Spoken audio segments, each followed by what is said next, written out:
go ahead and get started. Thank you all for joining us. I'm Tim Woganot. I'm the Executive Director of the Yampa Valley Community Foundation. We're really glad you all could be here, and we're very excited about the conversation we're about to have. We've got some great leaders lined up and some good conversations to have, so thank you for being here.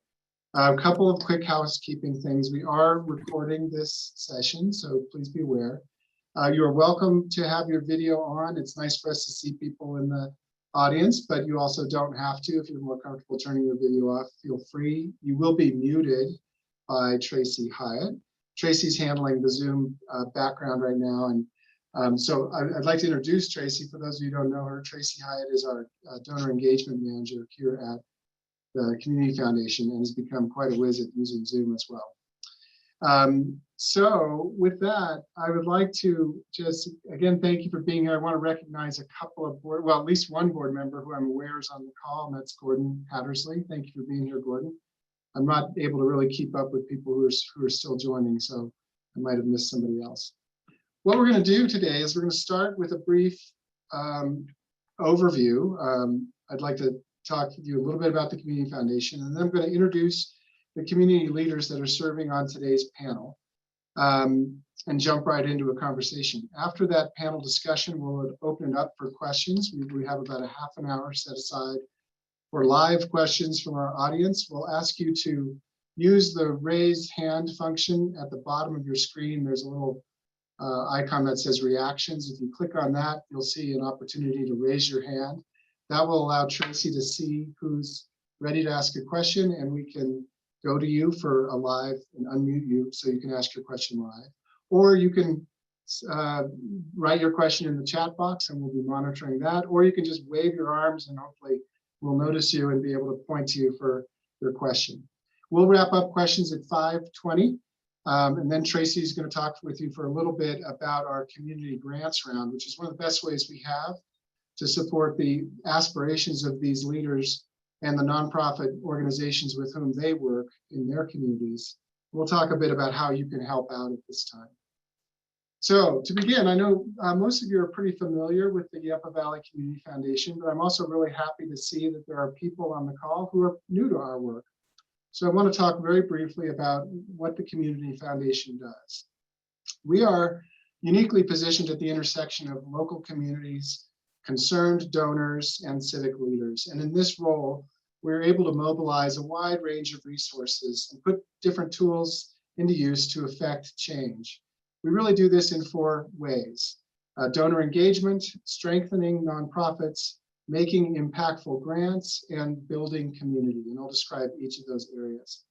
First, we work to engage donors in meaningful philanthropy. We assist individuals and families and businesses to create personalized and meaningful impact through their own giving in the Yampa Valley, with the goal of building a very engaged culture of giving here. These conversations, like the one we're holding today, are one of several ways we have in which we educate and connect our donors to the causes that they may be interested in supporting. Another service we offer to philanthropists in our community is managing and investing charitable funds on their behalf. We manage about $31 million in over 200 donor advised funds, scholarship funds, agency endowments, and other funds, which help fuel the charitable investments that we and our fund holders make in the region. Ultimately, our work with philanthropists seeks to increase the number of active donors in our region and grow the pie of total giving in this community. And last year, we were able to grow the pool of philanthropists by about 57%. So we're pretty proud of that work. Second, we strengthen and sustain local nonprofits. We serve as a trusted and frequently sought resource for local nonprofit organizations, advocating for and providing training opportunities to increase their effectiveness, become fiscally sustainable, and deliver greater impact in the Yampa Valley. Third, we deliver impactful grant making. We develop, encourage, and facilitate community grant making in arts and culture, health and human services, environment, recreation, and what am I missing? Arts and culture. Did I say them all? Probably education. Maybe I missed that one. Anyway, 5 different areas. And we do this in a lot of different ways, but our main way is called the Community Grants Round. And Tracy will talk about that at the end because we're in the middle of our community grants round now. But we also have 3 giving circles that award grants to nonprofits. We have several granting funds, out of which we were able to make grants, and scholarship funds. Last year, we awarded about $2.5 million to over 200 nonprofits, which was an increase of about 66% over the previous year. Fourth, and finally, we build community. By engaging with local governments and businesses and nonprofit organizations across the region, we keep an ear out for community concerns. We work to build relationships between people and organizations, and we work to earn trust. Our outreach and engagement positions the foundation to catalyze innovative and collaborative solutions to our community's most important unmet needs. So that's sort of our strategic framework, those 4 different pillars of our work. We really feel lucky to be able to play this role because it allows us to work with amazing leaders across the valley and to hear about their challenges and successes and their hopes and dreams. And we realize that many of you don't have those opportunities and yet may be very interested to learn about the really cool things that are happening just down the road from where many of us live. So the goal for today's conversation is to highlight a few of our valley's leaders and hear about the things they are working on every day, and to develop a greater appreciation for both those challenges that our neighbors face and how they plan to address those challenges, and for some ideas on how we as a community can help. So I would like to introduce our panelists. I'll start with John Bristol. Do you want to, I don't know if it's, yeah, there we go. We'll highlight John. John is the Director of Economic Development for the Steamboat Springs Chamber of Commerce, serving both Steamboat Springs and Routt County. John manages a broad set of programs, policies, and activities working to improve the community's economic well-being and quality of life. He focuses his time and efforts to support business expansion and retention, as well as other initiatives to improve our economy. John grew up in Buena Vista, and that is how you say it, Buena Vista, Colorado, and earned a BA in both Spanish and International Business and Political Science from the University of Colorado at Boulder, and an MPA in Public Administration from the University of Colorado at Denver. He speaks fluent Spanish, basic Portuguese as well, and in his free time, he heads to the mountains to backpack, camp, ski, spend time with his family and friends. John also enjoys international volunteer work and served as a Peace Corps volunteer in Peru and El Salvador in the past.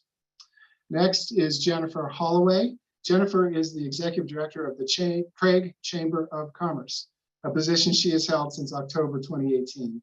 For Jennifer, this role was the natural next step in a career that focused on community well-being and engagement. She served on a number of nonprofit and public boards, including Moffat County United Way and the Craig Moffat Economic Development Partnership. Jennifer studied public management at CSU. We have a bunch of CSU grads on this panel, and earned a master's degree in leadership and organizational communication from Northeastern University. Having grown up in Craig, Jennifer is intimately familiar with the history of the community and the families who live there, and is uniquely qualified to help the city and county navigate this current economic challenge that she will, I'm sure, talk about. Another product of this community is Molly Lotz. Molly grew up on the Fetcher family ranch in the Upper Elk River Valley and has lived most of her life here, working in local schools and the hospital providing counseling services. She received a bachelor's from CSU in English and Language Arts teacher education, and then went on to get a master's in social work from the University of Washington. After many years of providing crisis support services in the emergency department at Yampa Valley Medical Associate, what is it? Yampa Valley Medical, what's the A stand for? The hospital. Center. Anyway, the hospital. I think I was confused, but never mind. Anyway, Molly recently accepted the role of executive director of a local nonprofit, Routt County Crisis Support. This is a really important organization that fortunately finally hired their first executive director, and Molly's leading that. She also helped found that organization. And like Jennifer, Molly knows her North Routt community extremely well. Matt Mendisco grew up in Natarita, Colorado, which is a tiny town in Southwest Colorado. And that small town upbringing, along with nearby world-class amenities, drew him to Hayden in December 2016. Prior to taking on the role of Hayden town manager, Matt spent the previous 10 years working as a private consultant for municipalities. He studied political science at Fort Lewis and earned a master's at CU Denver, also in political science. Since Matt arrived at Hayden, that town has evolved dramatically. They passed a bond measure to improve basic infrastructure like water lines and streets, passed another bond to support a $61 million school campus development. They've welcomed a new hardware store, a brewery, a bakery, and now working on the development of the Hayden Community Center. So thank you, Matt, for being here. Finally, Mark Wertheimer. Mark moved to Colorado for college in the early 90s and decided he would stay and put down roots. Following years of field-based work in Colorado and Alaska in conservation corps, wilderness guiding, and in graduate school, he settled in Oak Creek. Mark joined the Rocky Mountain Youth Corps in 2005, another one of our most important nonprofits in the area, and leads the organization's partnership development and operations. He serves on the Colorado Youth Corps Association Board of Directors, the South Routt School District Board of Education, and is the chairperson for the South Routt Recreation Association. As an effective and committed advocate for South Routt, Mark played an important role in the creation of Oak Creek Mountain Park in 2019. So thank you for being here, Mark. Thank you all for being here. We're going to jump right in to the conversation. First, though, before you have to answer any questions from me, John is going to do a little stage setting and provide a little bit of perspective of how we're all connected in this Yampa Valley region. So John, take it away. Right on. And Tracy, I think you're going to share my slideshow and I'll give you a little nod when to advance it. So thank you, Tim. Thank you, the community, the whole entire foundation. You guys are so integral to this community, to the Valley, and the work you do. Your board, donors is phenomenal, and I, especially over this last year with what we've been going through. So thank you. I have to say that. Thank you. As Tim said, I'm the economic development director at the chamber. I work with the county, the city, and all of our neighbors, all the counties around us, because we have. You can't be thinking about the economy in a small little box. You have to look to your neighbors. It's a big ecosystem and you can't draw a line around it. And that is what's so important for us to remember. For our economy, typically you're looking at where your workforce lives. And for us, that's from Toponis falling all the way down the river, the valley, to Steamboat and Craig, and on to Dinosaur. And we really have to have that mindset because that's where the movement of people and goods and services really exists. We are 2 mountain passes away from a large metropolitan area, and that is really what defines so much of our economy. Many communities that are closer, there are suburbs and exurbs, and for us, though, because we are so much further, we have to be much more self-reliant, and that really started, right? I mean, these are native lands that we live in. And then as settlers came in and they focused on agriculture, they had to be self-sufficient. My great-grandparents homesteaded up on the Elk River, and that was, that was tough, but they managed to eke out a living. And that was agriculture. Well, the community discovered coal and what can happen with coal. And there was the development of coal-fired power generation in this valley. And that brought in and attracted in an enormous amount of investment and wealth.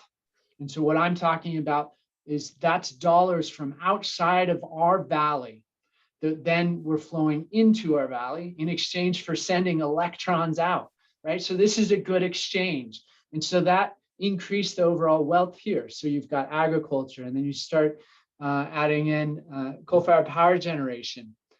Well, years later, then, as the community is thoughtfully looking around, they say, hey, we've got tremendous other assets here that we could utilize to bring in more capital inflows. Well, and that became the development of tourism, right? And so each of these industries have grown over the years. And so when we're thinking of our economy and where we're going, we always kind of have to think about, well, what's next? Yes, and And so I want to kind of talk about that just a little bit. And so, Tracy, if you want to go to the next slide, this is a really big picture of a diverse economy. And this is Denver. And a key takeaway that I want everyone to think about is where those dollars coming in and those salaries that people have, where does that come from? Where's your income come from? The people that inhabit this valley, where does their income come from? So the green line here is the story of the middle class, right? This is your average earnings per job, average annual wage.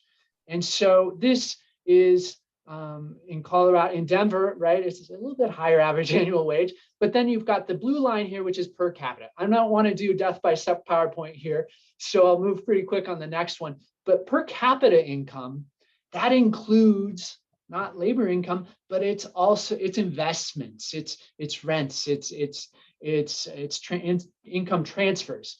And so this is what a diverse community looks like. Go to the next slide. Moffat County, we see similarities, right? It's changed over the years. Go to the next slide. Routt County, this is a picture and this is a story to so much that's happening in this valley. You see on the left, the labor income, your middle class income was above that per capita income, but that's shifted. And the trajectory here, just look at the trend, and this is a good thing to take away, is the diversity of the community is changing. The diversity of where the income is changing. And so the middle class here, the green line, is changing, and they're feeling pressures in a lot of different ways. So when we're thinking about different programs, different issues, housing, workforce, childcare, a lot of it can be traced back to this, and it's the makeup of the population and where we receive our incomes in what way. Go to the next slide. This is a community that has really gone a long ways in this transition. So this is one that I like to point to, and this obviously is Pickens County and Aspen. So I'll leave that there. Go to the next slide. Quick, this is when we're talking about our community, we want to be thinking about how do we diversify across different industry sectors. This is the makeup of Routt County, and I should have put in Moffat County here as well. And this tells the story and a lot of why we are where we are. And so for us, the future, looking ahead, is how can we kind of remake this a little bit and be a little bit more diverse? And for us, there's a couple different pathways to doing that. Let's go to the next slide, but I'll finish on that. I wanted to drop this in here because this just came out yesterday. Unemployment, everybody asked me about this. It's dropping in Routt County down to 5.6, Moffat up to 5%. So that's kind of the bigger trend line for Colorado. We can drop off the slides. We don't need any more slides now. So what's the future? What's the direction that this valley can go to have a healthy quality of life and economic well-being? Really, it's investing in up and coming industry sectors. It's investing in our outdoor gear brands that provide high quality jobs, good benefits, and they align with the values of the valley. Value added ag is another key area. And I see my friend Kim Keith on here. Creative industries is another area to really invest in.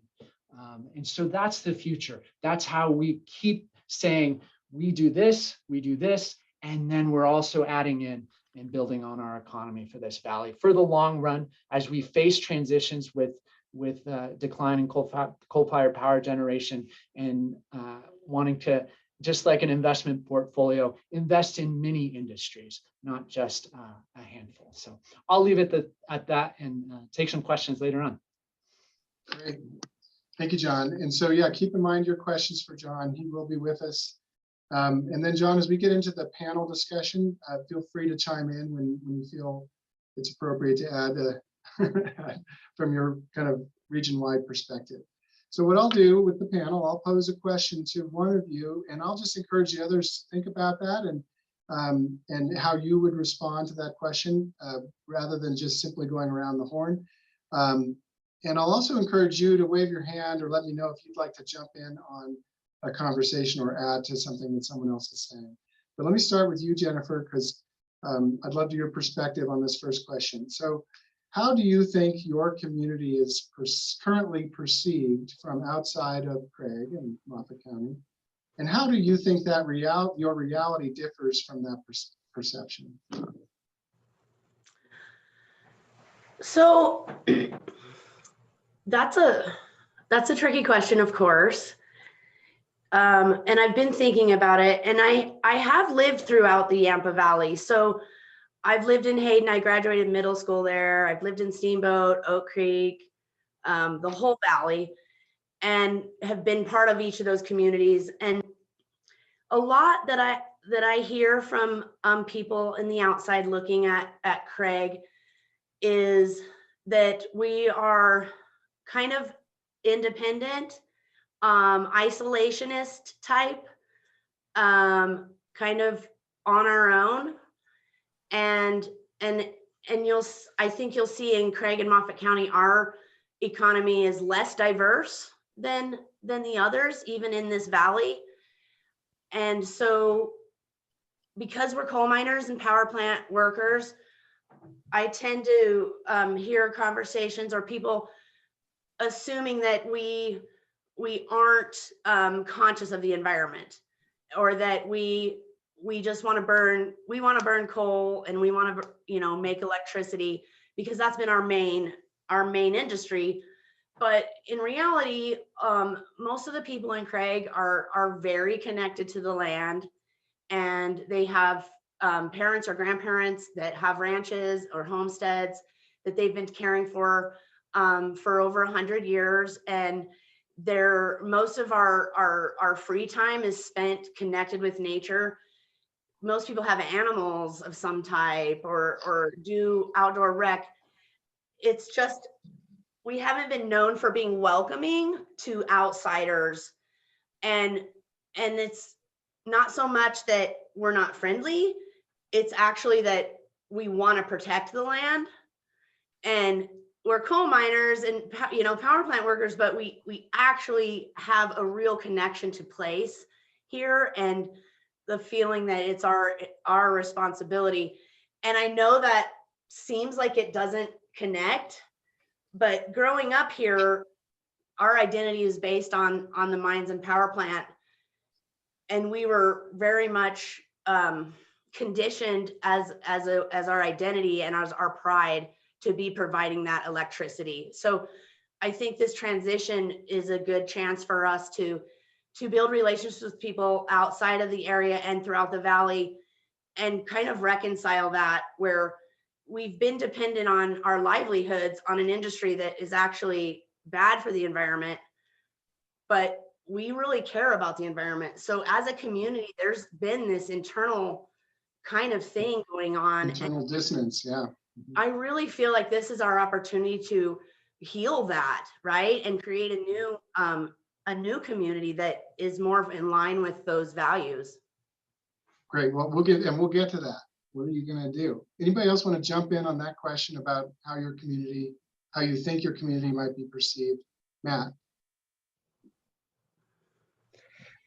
Thanks, Tim, and thanks everybody for, and if my voice seems a little low, I'm waiting for my wife to get out of outpatient surgery, and I'm sitting in the room here, so I apologize for that. But anyway, it just happened to coincide on the same exact day, and I couldn't change it. So I think that Hayden is actually, it's pretty central in the valley. So it sits directly in the middle of almost both counties. We're in Routt County, 25 miles away from Steamboat, 60 miles away from Craig, about 20 miles away from Oak Creek, just 20 miles from everybody. And a smaller community such as North Routt and South Routt. But I think one of the perceptions that we deal with often is that, it's a small community. It's really just ranchers and coal miners and everything else. And I think that that's just far from if you look at Hayden today, what you're going to see is a diversity of people, a diversity of culture, a diversity of many things. And we've had to work really hard for that. And I think some people would view Hayden also as sometimes cliquey or unwelcoming. That couldn't be farther from the truth.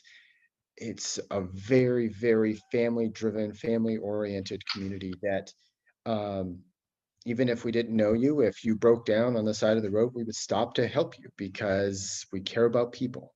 And above all else, I think that's the important thing is, we care about kids, we care about people, and and also care about, as Jennifer said, some of the biggest environmental stewards coming out of the town of Hayden in the valley. And so I think it's just really important for us as a community to be able to speak to everyone and to just, let them know that Hayden's a very welcoming place. You can see that by the growth of Hayden. You can see that by how many families are moving there. We've been growing at about 10% a year for about the past 5 years. And that, and they're all ages 30 to 45. So lots of families just moving in, purchasing a home, purchasing wealth through real estate that they can afford, and that they can call a place, have a place called home. And so I think just that dichotomy of perception, because a lot of our workforce do work on other parts of the valley. They come home, and when they come home, they come home. They call that home. It's not the place where they have to live because it's affordable or anything else. People choose to live in Hayden because they want to live there. So I think that's a perception that is slightly different, maybe. And Mark, you have your virtual hand up. Yeah, thanks again, everybody. I also appreciate this opportunity. So yeah, I think there's a common thread here across the county, really, where there are some folks that may think of some communities as being intentionally independent and not open to change. And so South Routt is another great example of similar comments that were just shared, where when I moved to South Routt from Steamboat about 12 years ago, and I started getting involved in some activities around town to try to spruce some things up and worked with a group of motivated people.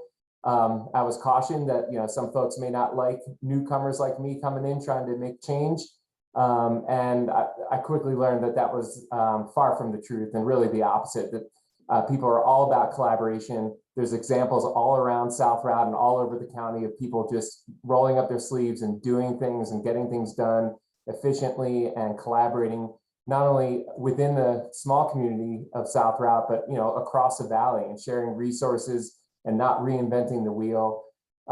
So yeah, I think that's something I'm proud of as well. I think there is pride, I think, in some of our smaller communities. I definitely have heard in conversations around South Routt where people are proud to have that small town kind of vibe and that connection with their neighbors, and I can relate to that. I also, building on what you just said at the end of your last comment there, Matt, I moved to Oak Creek because I wanted to live there, not because it was a better option financially compared to options in Steamboat. I genuinely wanted to raise a family there, and my wife and I love the community, and it's changed rapidly even in the 12 years that we've been there.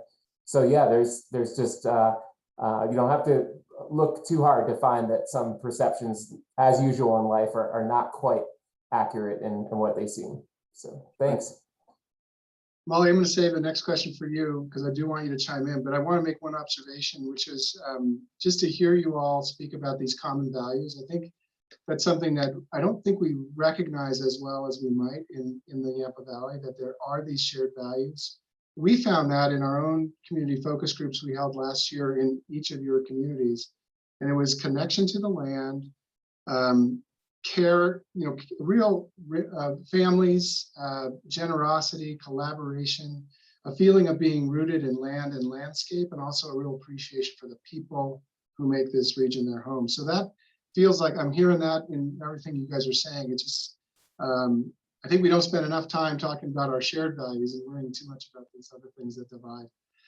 Molly, I want to start with you on a different question, but feel free to respond to this issue of North Routt perceptions if you want, if that's important. But What I wanted to ask you is, what do you see as the largest challenges that North Routt is facing at this time? Thanks, Tim, and hi, everybody. Appreciate having the opportunity to speak on this panel. I think North Routt being the one area we're looking at here that is not, as far as I know, that's the only unincorporated area we're talking about. It makes it a little bit trickier. North Routt feels more region rather than a town-based. Of course, we have Clark and Hunts Peak. But then we go all the way up to the Wyoming border and Three Forks Ranch all the way up there. So our needs are vast. And as I see that, it's hard to represent just one component of that. But I do think that as I was thinking about this question, one of the big things that I see North Routt, one of the challenges, Tim, did you ask about the challenges? I'm sorry. I did. Okay. Yeah. One of the challenges is because it's a recreational destination, but a lot of people drive through there. So we have Pearl Lake and Steamboat Lake and Hunts Peak Lake and camping, like specific camping and recreation in the winter. And I think our community is tasked with responding to that. It's harder, I think, in some ways for us to be proactive because what we're often doing in my observation is responding to the influx of growth that we see up there every single weekend or every single season when summer explodes and we have 5 to 10 emergency responder calls a week, or we have a fire that we're having to respond to, or so those are some of the challenges, I think, is that we do have a vast region of people who are using North Routt, very spread out as recreational areas, and there isn't a designated municipality within the scope of that with a government that can support that need. And so I think that's a huge challenge that we have. Our North Routt Fire Protection District does an amazing job and they're growing, but I do identify that as one of the biggest challenges is having to adapt to the tremendous recreational growth that has happened both there with recreational tourism that we see. Okay, great. Well, let's go around the horn a little bit on this one. Jennifer, what do you see as the biggest challenges for Craig and Moffett? And maybe this is obvious, but I'd love to hear from you. Yeah, so our biggest challenge right now would be our economic shift that's happening. We have two coal mines and a power plant in Moffett County, and then one right down the road in Hayden that are scheduled to be closed. And so that will significantly impact our entire community. We're estimating in the Valley at least 700 jobs that are directly tied to those businesses, but several more small businesses, contractors, all of our restaurants and housing, everything is tied to that. Our county is looking at a 60% loss of tax revenue from those closures. So our biggest challenge is those loss of jobs. How will we maintain our government infrastructure and the facilities we need, our schools, our roads, with that type of loss if we don't do some mitigation with bringing in other industries or other work somehow, financial support in some way to transition. And basically we're reinventing our community. Yeah. Let's go to you, Matt, since you're kind of in the same, then we'll end with Mark. What do you see as the biggest challenges for Hayden? I think they're twofold. First, I would echo Jennifer as far as energy transition. Just some quick statistics. Our school district's mill levy revenue is 60% based on the Hayden station alone, and we have a brand new school. And so, Xcel Energy has been a great partner, but we have a funding gap that we're going to have to tackle. And that goes for our library district, our cemetery district, our fire district. I just keep, I think people focus so much on like county and city government that they forget that there's all these other services that are dependent upon those things. And then I think the second thing is that Hayden is becoming a really attractive place to live in the valley. And so we're going to be starting to deal with housing is probably the biggest issue. You read in the paper about, the enormous and generous gift that was given to the Yampa Valley Housing Authority. And that housing in Hayden, when you have an average median income of $59,000 a year, and right now homes went from January 2020, $300,000, maybe somewhat in reach, maybe, if you had two incomes, to now be in 450 to 500,000. That's just simply not in reach for a median income of $59,000 a year. It just isn't.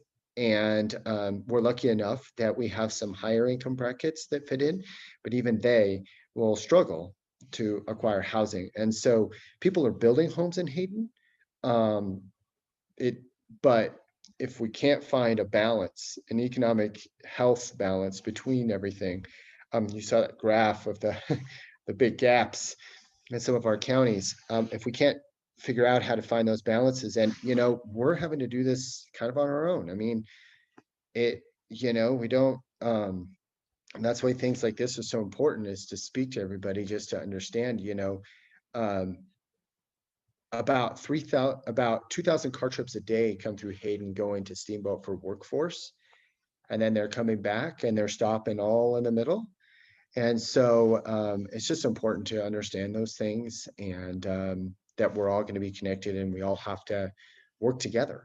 And I think that'll be our biggest challenge. Okay, Mark, you get to bring it home on the challenges facing South Routt.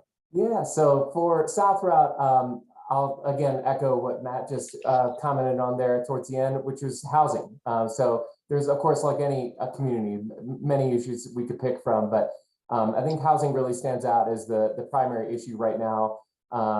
And I'm really thinking about Oak Creek in particular. While I've gotten to know other parts of South Routt over the years, I know Oak Creek a lot better. And I can just say, a number of things, thanks to a lot of people's hard work, have really come to fruition really well in recent years around South Routt, but again, specifically in Oak Creek, such as, for example, the school district.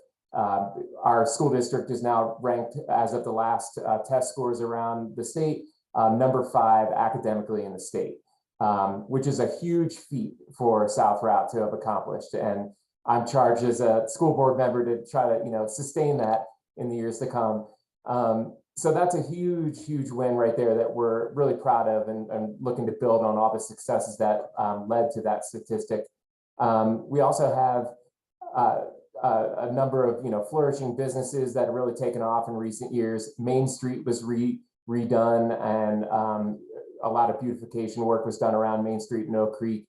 So a lot of things are really coming together. Most notably, most recently, as you all may know, broadband coming through South Routt in the not too distant future. Over the course, essentially, of this winter, we'll have broadband in South Routt. And that's huge because looking through the lens of the school board, as we look to the stats around the number of families that are coming and going from the area over the years, we know that broadband access has been a critical issue. Thanks to leadership within the school district and others that collaborated with the county and many others around the region in Steamboat and beyond, we now have broadband coming, and that is a big piece of the puzzle. We've seen a number of people move to Oak Creek and other parts of South Routt over the last year because they want to have that quality of life, and that piece is a huge part of it for folks, including folks that are looking to work remotely. So now that we have that, it's really the housing challenge. And in addition to the potential to develop unused space on the edges of town outside of Oak Creek and other areas in South Routt, there's a lot of opportunity to make good use of the space already within the existing town limits, and a lot of structures that are just ready to move on and have something else come in. So there's a lot of families that have already been moving, but that last piece is just finding reliable, affordable housing, not just for folks that are commuting elsewhere around the valley for work, but for folks that are actually going to work from home or be a part of the growing businesses in that area as well. So, Okay, yeah, thanks. good. Well, so Mark was already starting to get into the kind of exciting projects or opportunities that are coming your way, and how your community, what are those things that you're most excited about that you're working with the nonprofit sector on? So who wants to go first on that one? Anybody? Jennifer? Yes.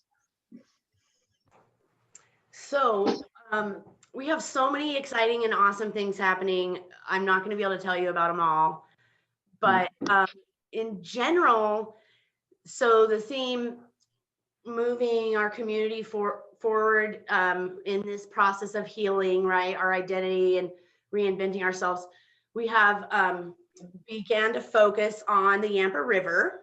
So that is an amazing asset we all have that runs through our valley. And part of that is with supporting visitors and tourism. We have, we're able to get a new location and expand our visitor center this year to an old schoolhouse downtown located on Yampa Avenue. And the main room is focused on the river. We have a great new map and basically take a trip down the river with pictures and displays, hooking together people that come to the visitor center with Dinosaur National Monument, with our college, which has a very unique paleontology program. But all of it's kind of coming around the fact that this river is what's flowing through, bringing life to our area. And our Native Americans came here for that river and formed their communities around it. And then later our ag community has done the same thing. And even the power plant, the only reason was both of them were able to come here was because of the river and having access to that water. So how can we transform that into a new approach with becoming welcoming with outdoor recreation? I've been working on a lot of different media projects with nonprofit river groups throughout the region and nationwide. And they're really helping us create some products that will help educate both people here and visitors on the Yampa and keeping it healthy. How can we use it to grow our small cultural niche businesses, our small one-man entrepreneur outdoor rec type of businesses, and just kind of focusing on it as a way to move forward in a new way, and focusing on that environment portion that we've kind of ignored. So getting to know the river again and using that as kind of a base to, my goal, is we're working together as an entire valley. We have Steamboat and Oak Creek on one end, going through North Routt, Hayden, and we go all the way to the Utah line with Dinosaur. And how do we work together? And the one thing that bonds us all is that river, and we know that water is life. So how do we move forward in that with a positive outlook and being stewards of that river? Yeah. Okay. Great. Who wants to go next on something creative, something you're excited about, a way to address some of the challenges you're seeing? How about Molly? Are you going off mute? Good. Yeah. One of the things I'm really excited about is the merging of our school up there. North Routt Community Charter School and the preschool have merged and are working together to build an indoor gym, which we have not had up there. So having, we have outdoor recreation, but to have a space for both community members and school children to be able to use indoors is a wonderful opportunity, because we just haven't. All of my kids went there and they all had to suffer through skiing the entire winter, and this time now they get a gym. But I think the actual confluence of the two schools into one governing board is really, really exciting, and I'm proud of the work that they've done up there along those lines. Great, good example. Thank you, Molly. Matt, how about you? Yeah. Well, I think the one project that we're most excited about, you may have seen it in the paper a couple of times, the Steamboat pilot, is the Hayden Center. So we purchased, our school built a brand new school. The town purchased the old high school, and we are transforming that into a regional community center. It's going to have the first regional, not the first regional childcare center, but in West Routt, it'll be the first regional childcare center called Totally Kids. That's $1 million renovation, and they're going basically from being able to have about 40 kids a day to providing infant through child school age care. And then we're also, we're gonna now, like Molly just talked about, we're gonna have indoor play areas. Also going to hopefully have a full climbing gym included in that. And then also we're gonna have, for the first time in a long time, we'll be entering the cultural arts and creative arts scene. And for our kids, for adults, we will have one of the biggest indoor auditoriums for shows, and we're partnering with Friends of the Yampa Valley Arts with that. And it will seat 275 people for a show. And think, brick, old theater looking style, that's what we have. And it's just really special.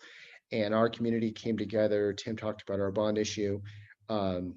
We just had to roll back our first phase a little bit because of funding and some things like that, but we're building and we're going to get it done. And it's been the determination of our community that's made that happen. And I can't thank them enough for putting their tax dollars behind it, as well as others. And we envision it as a regional set. We have our first regional conference, 300 people, starting on October 15th.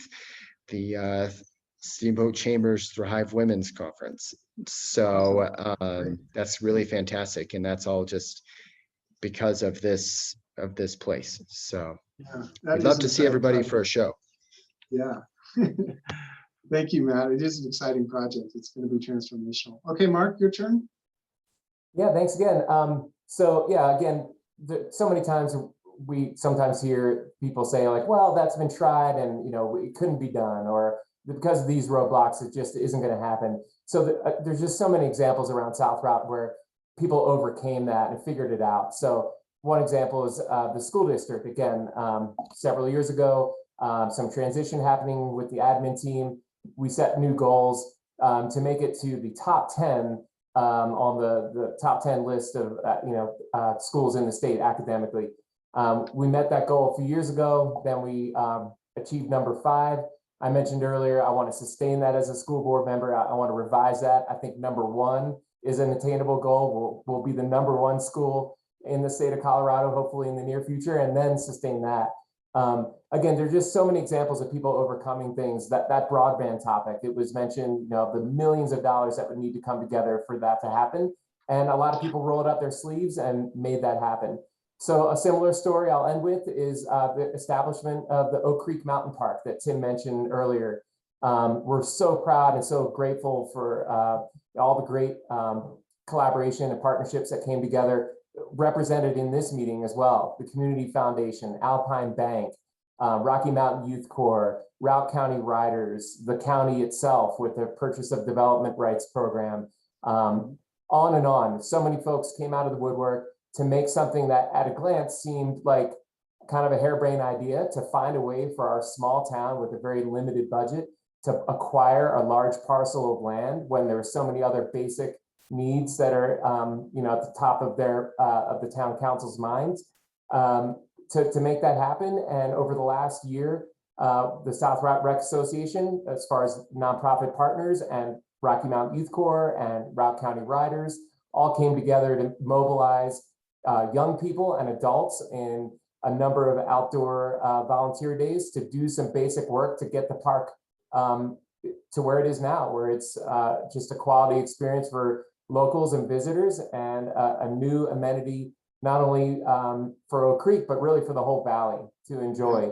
And something I've learned to appreciate living in different towns over about 25 years or so around different parts of the state. It occurred to me after I moved to Oak Creek that not every community has an open space trail system that you can walk to from downtown. So not only something that's just like a nice quality of life thing for the people that are lucky enough to live near a trailhead, but again, just how that fits with so many things around economic development and people coming, enjoying an outside space, and then spending time in town, contributing to the economy with restaurants, et cetera, going on. So we're just so grateful that we have that, and we've gotten it to a great point at this point, but we still have some basic infrastructural needs that we'll be working on, like parking and some other things in the near future. And you'll hear more about that shortly. So thanks. So thanks, Mark, because that's a great example too. And I think actually Jennifer and Matt, you also touched on this. Some of the work that you're most excited about is work that is connecting your community to the broader region. The things that you share in common, the river, of course, being a connector for all of us, but also these regional attractions in Hayden, at the Hayden Center or Oak Creek Park. Molly, one of the challenges she talked about was, North Routt in general is a regional and statewide attraction. So there's this, challenge of how do you manage that influx of tourism up there. But I think there are good examples of how this community really is interconnected, even though you're all working somewhat separately on these different creative things.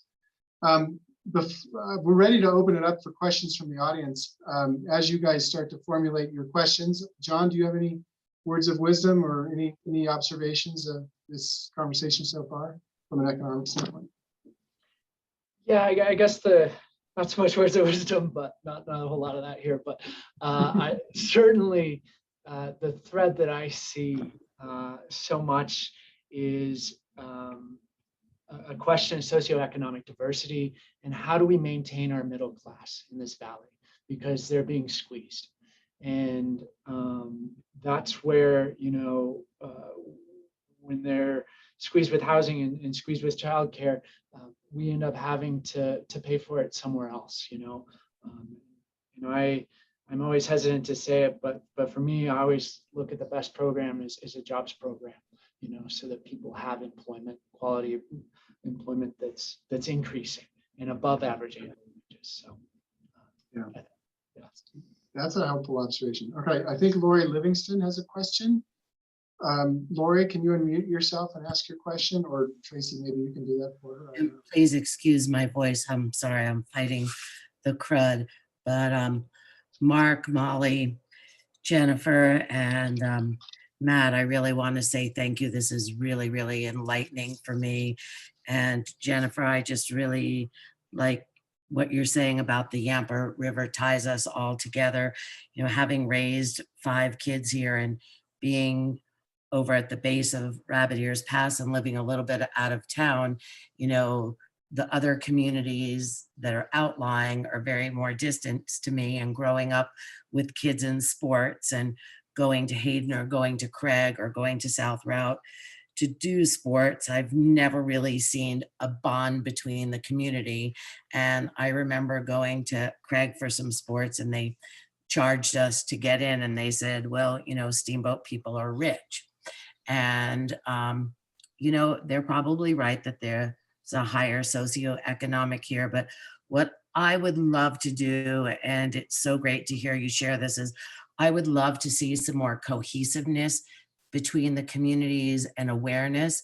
And I would love to start with our young kids. And I don't mean, starting with the kindergartners, but I really feel that, the past history has been so much animosity that, Craig is this, Hayden is that. And to me, we're all part of such an incredible ecosystem here and a beautiful place to live and part of a valley that I really wonder how we reach out and change some attitudes and perceptions.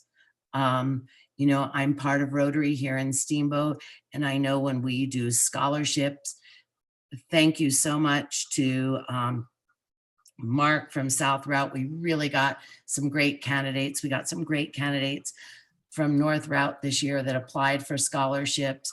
And we're eking away at Hayden, trying to work to get people to participate, and we try to reach out. And I would love to hear some comments from you people as to how we can build up that, you know, it's not Craig, it's not Hayden, it's not Steamboat. We are a whole collective. Reactions to Lori's good question? Yeah. Lori, thank you for your comment. And I think if I liked the theme that the Yampa Valley Community Foundation was putting this on, because we all live in the Yampa Valley, starting from Toponis all the way down. It's all one big valley that the Yampa River comes through it, and it's all a great perspective. I think the way Mark's touched on this is, I think a way for us to start connecting our youth together better is for all of our school districts to start cohesively. You know, I've only lived in this valley for 5 years, but I lived in a place where if you didn't have a sport here, you could go up the valley and play there, or you could, you know, they all kind of work together from an athletic standpoint. So I think if we can start connecting our school districts and breaking down barriers from that standpoint, to realize that we all just have kids in a valley that we all need to educate, that we all need to give a good quality of life, and so forth, hopefully. And I think it's up to community leaders from the school districts all the way down to yourself. And I just really appreciate the comment that the kids are our future. They're the ones who are going to be doing this when we're not. So I appreciate that. I think starting with school districts would be a good place. Thank you, Matt. Jennifer. Thank you for the comment. That was awesome. And I am seeing in the last couple of years a lot of progression made in the nonprofit sector.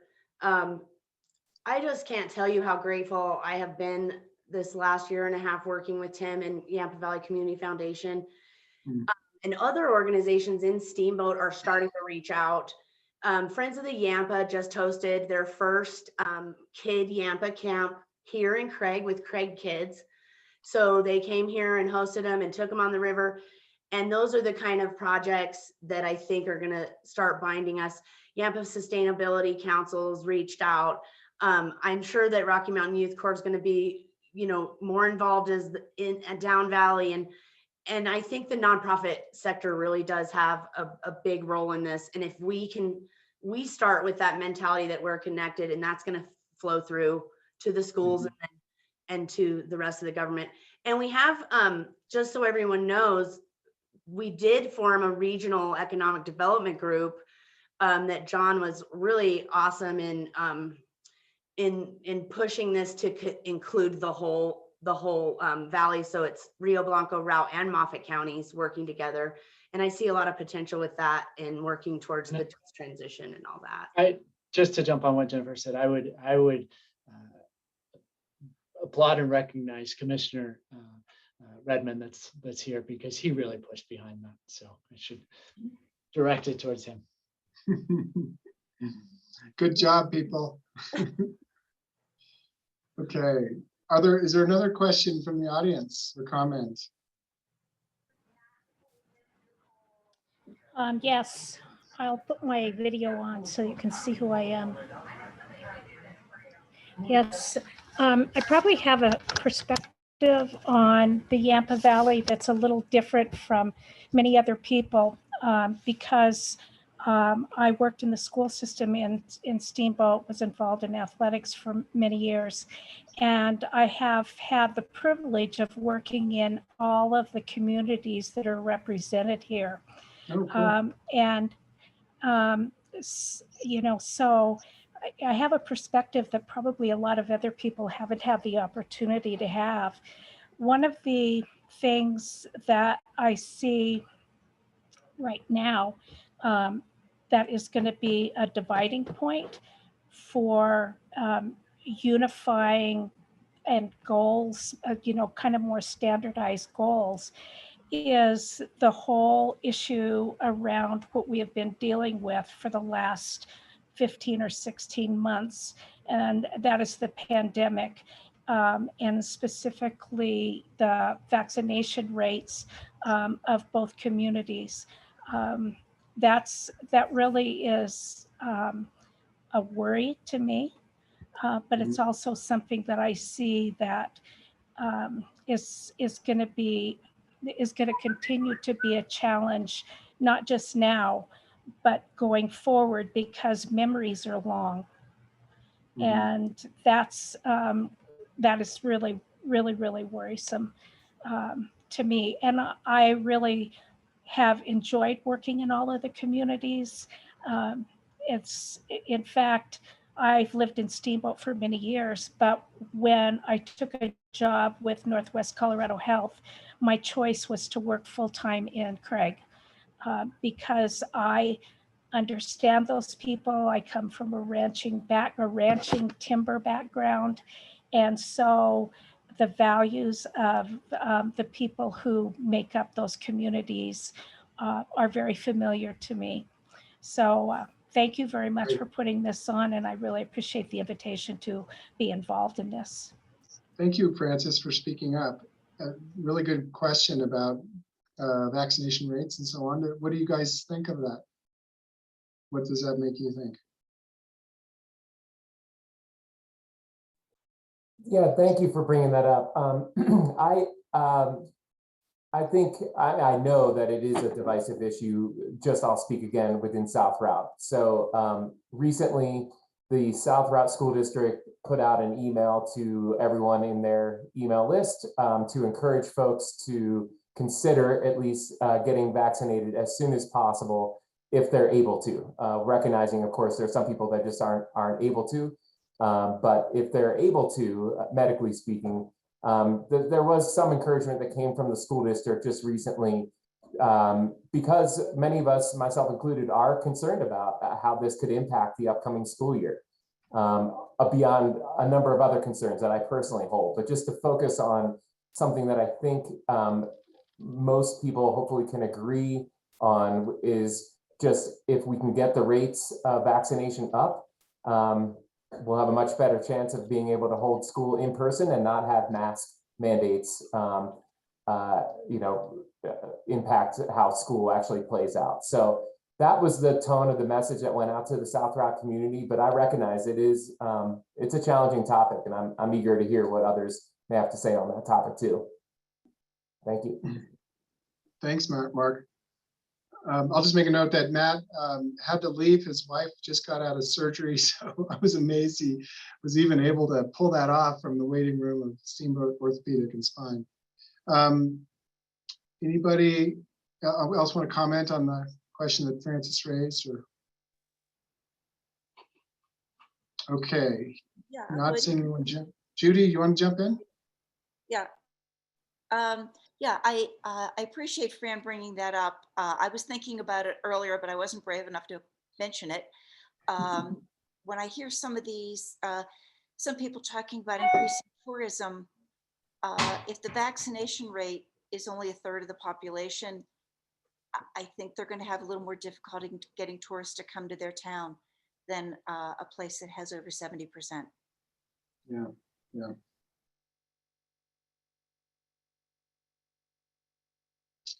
Okay, any other comments, questions from our audience? We have about 10 more minutes, so we're happy to, or I could continue to ask these group questions. Actually, I'll do that now because I am interested to hear a little bit about how you see your community being connected to other communities within the Yampa Valley. I think you gave some good examples earlier. Mark, in particular, you were talking about Oak Creek Mountain Park and all the collaboration that was involved in that.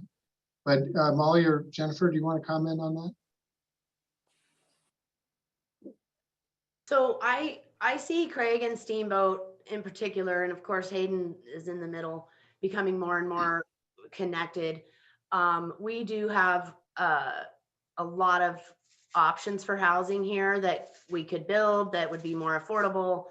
And as Steamboat and Hayden continue to have housing issues, I see more of that being moved into Craig. So I would love to have more initiatives with transportation. Big sky, dreams are, let's get a passenger rail train going back between Craig and Steamboat and stop at the airport. I would love that. I think as our community transitions, then we're going to probably have a little more of a shift in demographics here, which would then, and also our amenities, right? We're focusing on some different amenities that could potentially attract more people from Steamboat to want to live here, like our paddle park we're working on, like our co-work space we have here at the chamber. And so I see us becoming more and more connected, and hopefully we can get physical infrastructure to help ease that. Allowing people to fly into Hayden and have a choice on which direction they go down the valley would be great, whether they're visitors or they're workers. And we're already expecting a pretty huge increase of airport travel this year. And we are also seeing a very large increase of visitors to the west in the Browns Park and Sandwash Basin area. We're seeing about 3 times the amount of people that we normally see out there this year. So there are concerns with the vaccination rate and being able to attract visitors, but because we're so remote, I think people are coming out on their own anyways, and they're bringing their camping stuff or their camper, and they're like a self-contained unit. So it's a little easier to be in Moffat County and not have exposure than it is in a more populated area. Although I do wish the vaccination rate was higher here. That's a very tricky issue in Moffat County. Following up on that, I'm just curious what you're hearing from people as to why they are so resistant to it. I would say in general, partisan misinformation. It's unfortunate. Yeah, it is. Now let's turn to so you guys talked about the different challenges your communities face, and this group of people on this call are all interested folks who work to make a difference in general. So what are the opportunities you see for folks like the ones on this call to help you address the challenges that your communities face? Molly, do you want to respond to that? Yeah, I'd love to.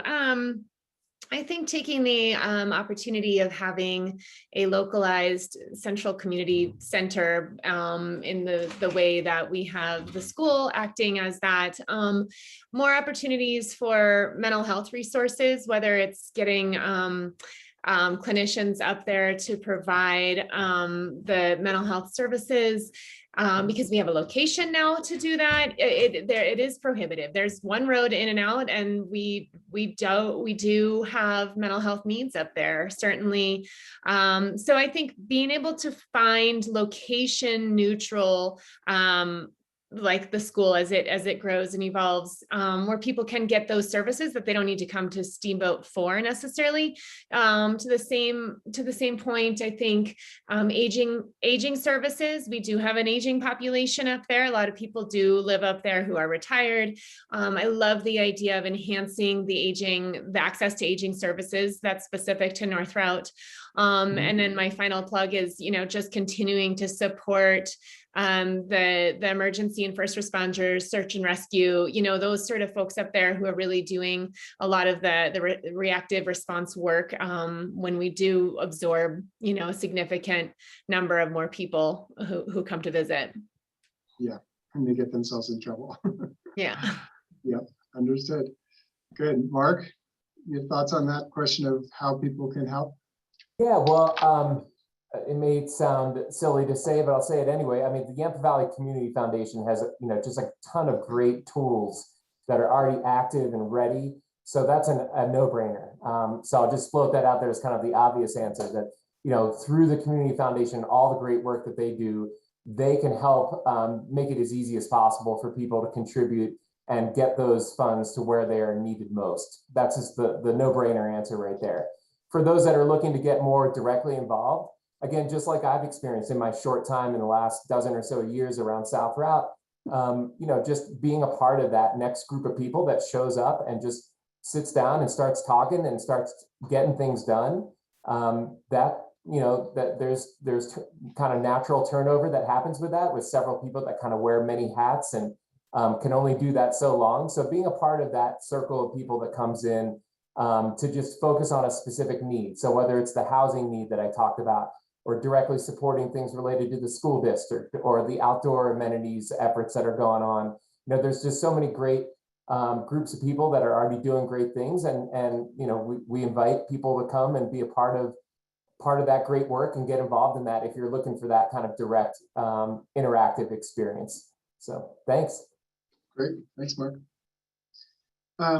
Jennifer, do you have anything to add before we move to the next? I would just say, in general, I would encourage people to be focusing on collaborative impact programming and any support that you put into the community.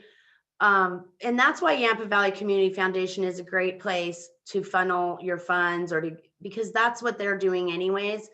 But with our resources, and especially in Craig and Moffat County, we're really trying to focus on, we know we're going to lose resources. We know we're going to lose businesses, and our coal mine and our power plant are our biggest community contributors to all of our events and fundraising. So how can we make those dollars go farther? And that is with collaborative impact and finding issue-based programs that you have enough partners that it's fully stakeholder engaged and approved. And then of course we have opportunity zones and enterprise zones, and any like business investment would be very welcome in Craig. We have some downtown opportunities that are just ripe. So if you're wanting to do a whole business aspect, come and check it out.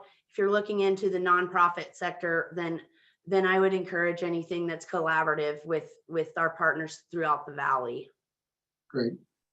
Thank you, Jennifer. So Tracy, let's turn to the community grants round. I think that might be a relevant segue from what we're just talking about, how people can make a difference and get involved. Are you prepared to go that direction? Hi, yes, I am. I just was trying to figure out how to spotlight myself. I've been playing the Wizard of Oz behind the curtain here this whole time. So I guess it's my turn. But thank you everyone for being here, listening to everyone on the panel. It's been really informative for me, and I've greatly appreciated your insights. I've learned a lot, so thank you so much. Mark and Jennifer, I really appreciate you in that last question talking about utilizing the Yampa Valley Community Foundation as a resource in your giving, and also how you can make an impact. I mean, that's really one of our main pillars here, as Tim talked about at the beginning, is being a resource for information, for connection, for helping people vet ideas, find ways to do collaborative impact types of projects. I mean, we talk with people every day who are looking for really creative ways to support new programs, or they have an idea that they say, I have this crazy idea about this, and who could I talk to? And we get you in touch with the right person at the right organization to help vet that out, whether that be a governmental agency, one of the education programs, or a nonprofit. So if you have any questions or would like any information about any of that, I would encourage you to reach out to us directly. Tim and I would love to sit down and chat with you about that, because the whole reason we exist is to rise the tide for all boats throughout the Yampa Valley, and to support the efforts of all of these people like you who care so much. So Mark touched on this also, which one way to donate, which really ensures that your dollars would have the greatest impact and go to the places of greatest need, is through our community grants round. So we wanted to just talk about that really quickly for a couple of minutes, because we're in the middle of that. So there's one time a year that the Yampa Valley Community Foundation serves as an actual funder. So we pool together resources through, we have a few endowment funds that feed into this community grants round fund. The ski area is a very generous contributor to this. And then we also talk to people who make private donations, either out of funds that they hold here, or just directly, as a direct donation to the Yampa Valley Community Foundation Community Grants Round. So we pooled together all of these funds, and we're currently in the process of raising those funds. Last year, we were able to grant out close to $300,000. This year, we've done things a little bit differently in terms of asking the nonprofits to come apply. We have increased the total amount of grant that a single nonprofit could request, which increased from $5,000 up to $7,500 this year, so a 50% increase in the amount that they can request. We also used to require that they applied for programmatic support, and this year we changed that to ask them to apply for general operating in a move more toward trust-based philanthropy, which is the direction we're going, where we have incredible nonprofits with amazing leadership, and we trust them to put those dollars to work where they are most needed and will have the most impact in our community and toward achieving their mission. So the great thing about the community grants round, and the reason as a donor you would know that your dollars are going to the right place, is there's an incredible process behind this. We have a committee of about 16, 17 community members who volunteer about 80 hours of their time to review all of these applications. One portion, or one small committee, is the finance committee. They independently review all the financials of the nonprofits who apply and give them a scoring, and then those applications then go to the we call it the narrative committee, and that group of people reads each application, does site visits and interviews with the nonprofits, and then they all come back together and discuss the applications, do some scoring, and make decisions on the grant funding. So this year, because of the changes we've made in the requirements for nonprofits and making it easier for them and also increasing the amount they can ask for, we have 73 applications for our committees to review, and totaling about $520,000 in requests. So again, the nice thing, if that's something that's interesting to you, you know that the committee vets out each one of those proposals to a great extent. You know that the grants are going to be issued to the organizations with the greatest need, who demonstrate the greatest community impact that the grant will have, and they're solid, financially stable organizations who we fully trust that they will do good things with the grants that they receive. So, an additional thing, you can either donate to the grants round generally, or if you are very passionate about recreation, or you're very passionate about the environment, or arts and culture, or health and human services, you can direct a donation directly to that area only, and then it's put into that bucket for that segment of nonprofits. So just wanted to make you aware of that as an opportunity to support the efforts broadly throughout the valley that each one of our panelists has touched on, and that all of our nonprofits are working toward. So if you have any questions, I'd love to either hear those now, or feel free to reach out to me anytime. I'd love to chat with you about it. Yeah, it's a really, as Tracy said, it's a great way to leverage all the work that these community members are putting into reviewing grants, and ensures that your donations will go to the most deserving nonprofits that we have. I'd also like to mention a couple of other matching challenges that we're working on right now. There's one in South Routt, Mark is probably pretty familiar with. The South Routt Education Fund, Endowment Fund, has a $25,000 matching opportunity. They've raised about $18,000 right now, looking for that last 7 to get the full match of $25,000 by the end of August. So that's one matching opportunity. And another is we have an annual match contributed by a very generous board member of ours, Jeff and Alyssa Mirage, of $5,000 for the Trail Maintenance Endowment Fund. So those are two immediate opportunities to double your dollars if you choose to make a gift to one of those. I think that's basically it. We are at 5:20. We're going to end a little early, but I want to thank all of you for joining us today, and especially thank all of you panelists. We really appreciate your time, your investment in your communities, your passion for your place where you live, and for your articulate discussion this afternoon. We really appreciate it. So with that, Tim, I have one quick question, if I may. Oh, it sounds like we've got a couple questions. Yeah, for you, you know, hearing you talking about all the nonprofits and fundraising. at one point in time, the nonprofit EDs were getting together on a quarterly basis. And one of the things that was raised was, is there one place where nonprofits can have a calendar, can put on a calendar their major fundraising events to avoid conflicts, because we have a lot of the same donors for various culture, human services organizations. And, I know for a fact that the opera moved its opening reception this next week by a day because we didn't want to conflict with the art museum event that having the night before. And we do have a calendar. We do have a shared calendar that the nonprofits use. It's kind of self-managed, meaning nonprofits have to put their events on the calendar for it to work. But it is something we started in our CEO roundtable. And I think it's been working pretty well. It's not a public calendar. It's really meant for organizations to be able to coordinate exactly what you're saying, Jack, to coordinate their events so that we're not stacking them all up on a particular weekend. So it's not perfect, but it is up and running. Do you have the feeling, though, that many organizations are in fact using it? I think so. We have a lot of nonprofit leaders on this call. We could ask them. I think it's been pretty well used. I don't know if any of you who are on the call would want to comment on that.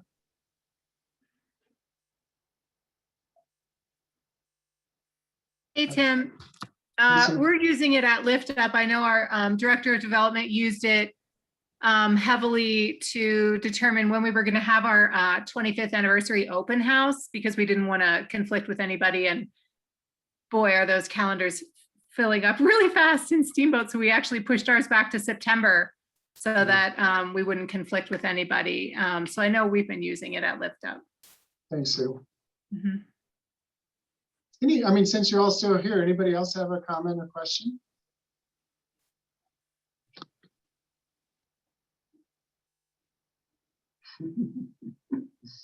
I wish we had some music you could listen to so that this would be more entertaining. Well, I'm happy to add just one comment about sort of getting into different communities and whatnot from a nonprofit perspective.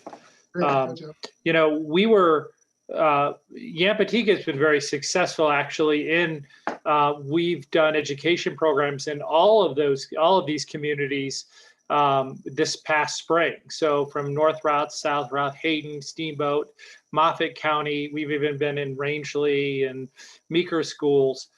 We were able to do that because of a grant from the Yampa White Green Basin Roundtable, and we've only been able to do it this year for the first time because of that sort of money. So I think for some nonprofits, for us, it's a cart and a horse issue in terms of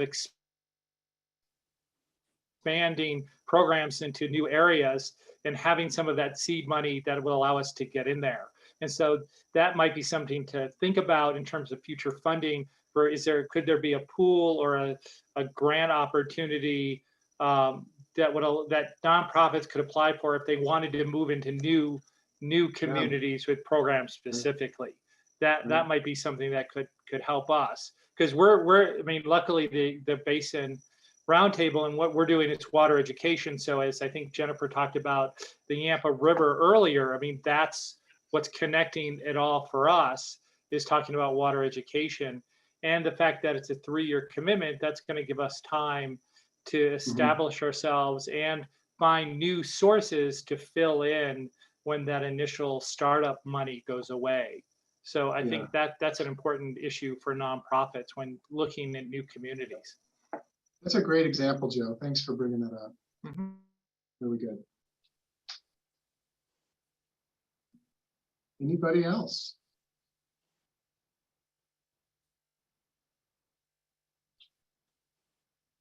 Okay, not seeing or hearing from anyone else.